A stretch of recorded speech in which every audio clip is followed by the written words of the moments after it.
Bhachau Samakhiyali highway પરથી ₹1 કરોડથી વધુનો વિદેશી દારૂનો જથ્થો ઝડપાયો. એલસીબીના પોલીસ ઇન્સ્પેક્ટર જેએમ વાળાના માર્ગદર્શન હેઠળ police sub inspector DG Patel અને staff Bhachau Samakhiyali national highway પર પેટ્રોલિંગમાં હતા. ત્યારે ખાનગી બાતમી મળી હતી કે ટ્રેલર નંબર HR12A 2913માં ગેરકાયદેસર વિદેશી દારૂનો જથ્થો ભરેલો છે. તેમજ ટ્રેલર આગળ પાછળ કાળા રંગની સ્વિફ્ટ કાર પોલીસ પર નજર રાખવા માટે ચાલે છે. ચોક્કસ બાતમીના આધારે એલસીબીની ટીમે ભચાઉ સામખિયાળી હાઈવે પર રંગલા પંજાબ હોટેલ નજીક વોચ ગોઠવી હતી.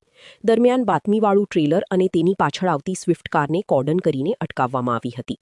ટ્રેલરની તપાસ દરમિયાન ઉપરના ભાગે ચોખાની બોરીઓ ભરેલી જોવા મળી હતી, જ્યારે નીચેના ભાગમાં મોટી માત્રામાં વિદેશી દારૂનો જથ્થો છુપાવવામાં આવ્યો હતો.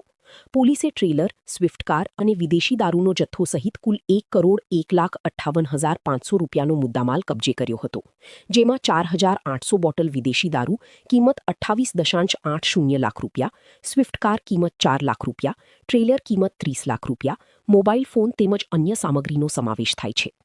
આ મામલે પોલીસે 5 આરોપીઓને ઝડપી પાડ્યા છે, જેમાં રાજુ પ્રેમડોલુ, દીપક સતપાલ, મોનુ મહેન્દ્ર જાટ, અમન યાજેન્દ્ર જાટ અને સાહિલ સુશીલ જાટનો સમાવેશ થાય છે.